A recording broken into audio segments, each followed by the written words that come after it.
So, got this little email over the weekend. It's titled "Councils Left in the Dark Under Looming Labor Government." Now, you may recall that, of course, we did a bit there on the budget going back a little while ago. I did ask the question of a couple of our mayors how they felt about a few things changing here and there, and it didn't register too much as a bit of a worry. The member for Dawson is Andrew Wilcox. Now, you've got to remember, of course, that Andrew was once upon a time the mayor of the Whitsunday Regional Council, and he's seeing a couple of real problems just around the curve. That's why we've asked him to be a part of the program. Andrew, welcome to the program as always. Thanks very much, Mitch. So, can I just go back just for a little bit? When you're mayor of the Whitsunday Regional Council, now obviously you've got your ratepayers, so there's money comes in that way. You've got water. That's pretty much the only way that councils derive income, isn't it? Yeah, that's right. So there's rates and fees and charges. But unfortunately, the system's set up so local government, which is the closest tier of government to the people, only gets 3% of all the taxation, so through rates and fees and charges. The state gets 17%, and the federal government gets 80%. Yeah. So that's why it's beholden on the state and federal government to make sure they support local government and provide programs back to them, because at the end of the day, they look after 55% of the assets. Yeah, okay. All right. And going back to when you were running the show at WRC, the federal funding, how did you get access to federal funding? What was the norm? Well, there's different programs in place, and then there's also contestable funding. So programs that are there every year, you have like federal assistance grants, which I'll talk about soon, and also like local roads and community infrastructure programs. And then contestable funding where you say, okay, we've got this project, and then you put in for it. Yep. But unfortunately, the local roads and community infrastructure program, which was there every year, that's been scrapped, and there's been nothing put in its place. Now, what this does is actually puts the power back in the council's hands. They get money every year, and they can look in their roads and infrastructure plan and their investment plan, and they can have a look at which roads, and they can fix which roads they want to. And now that's been scrapped. So when I was mayor, the coalition had provided $6.4 million over 4 phases of this program. For Mackay, there was $13.3 million. Right. And now this has just been scrapped and nothing's put in its place. So, I need to jump on my bike here and say, and lobby to get that back in place. Okay. And with that money out, obviously the question is, how do councils make that money up? Well, again, they've only got 2 levers to pull. It's either fees and charges or rates, or what they do in the private sector is what they call sweat the assets. So, don't do your roads up. But eventually what happens there is everything just falls apart, falls down around your ears. Yeah. So that's not the solution. So the solution is for the bigger governments, the state and federal governments, and in this case I'm now in the federal government, not in power, but in the federal government. Sure. We need to make sure that this money comes back to local government, because I tell you, the local governments use it very, very wisely. Mayor Baker, Mayor Williamson, my role, and now Mayor Hall is in the Whitsundays. Yep. They're the closest to the people, so they fully understand what's going on. So we need to make sure that we provide them with the funding required. Okay. The Minister for Infrastructure is basically maintaining that nothing's really changed. You're saying that's not the case, though? Well, they've said that this program is scrapped, so if it's not changed, point me in the right direction of where it is, and I'll send the council in that direction and say this is where it is. Okay. But it's not there. And the other disappointing part is now the FAGS grants, the federal assistance grants, of what I alluded to earlier. Yeah. Councils are looking forward to trying to get that back. In 1996, that was 1% of all taxation. Now this has been dropped again, and it's down to 0.5%, which is half of what's needed. So, I'm going to be lobbying and trying to get the government to bring that back up to 1%, again, so we can assist the councils, because they've got a large asset base. Yeah, okay, I hear what you're saying.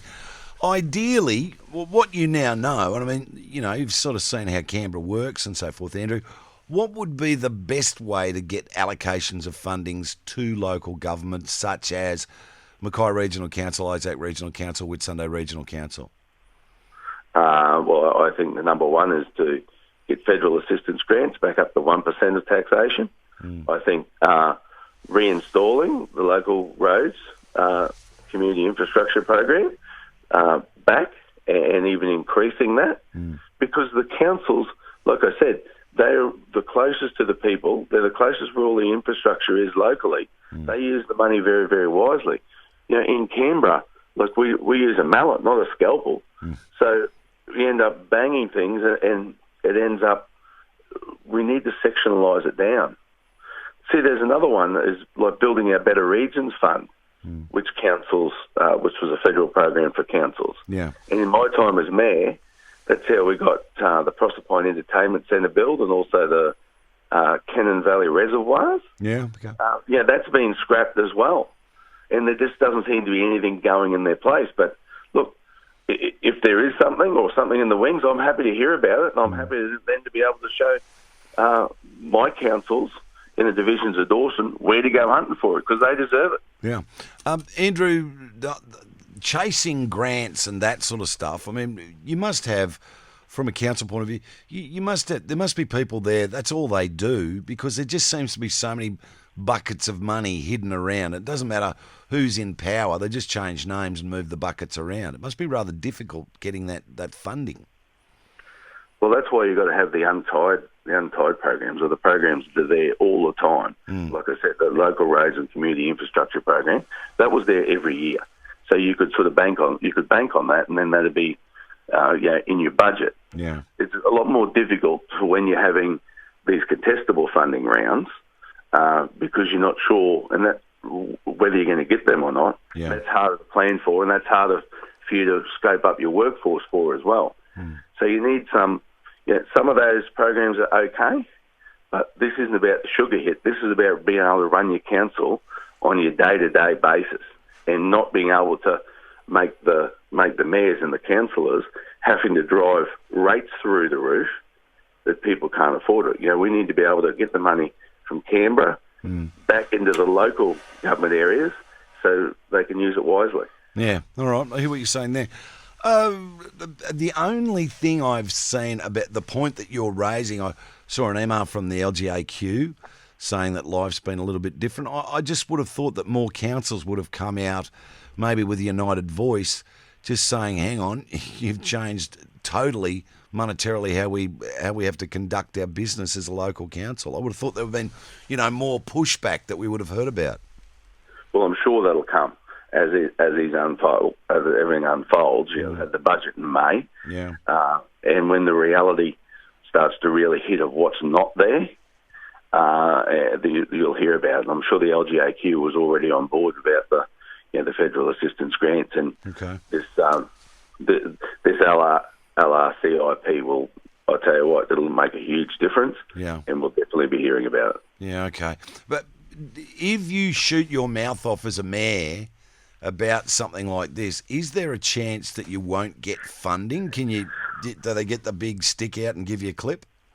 Oh, well, potentially, and that's what, the other problem the local government has is not recognised in the Constitution, which I'd like to see it recognised in the Constitution. So everything has to then come through the state, and local government is a child of the state as well. So there's the potential for that. Yep. You hope that doesn't happen, but in reality it probably does. But that's where I suppose in my background as being a mayor, I know the pitfalls of this, so I can certainly help on the other side, and that's what I'll be doing. Sure, but to my question, if you agitate too much, do you get penalised?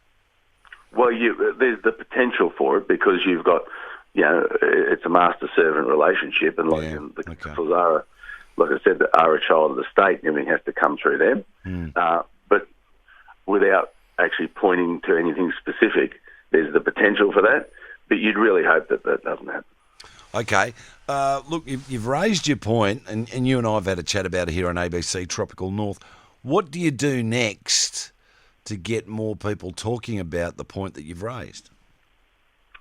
Oh, well, I put the message out there. The mayors will have a look at this. The mayors and the councillors will see. And, of course, as they bring their budgets down, which will be coming down like in June, I think they've got to be June, maybe July at the latest, they'll be coming down, and then they'll be having a look at where these different funding buckets are. Yeah. And if there's gaping holes in their budget, well, I'm sure that we'll hear from them, because otherwise the only alternatives that they have, like I said, is to lift the rates or lift the fees and charges, or sweat the assets. So there's not a lot of levers to pull, and there's always a lot more work that needs to be done around the place, and there is money in the bucket. So doing a council budget, it's a tough gig.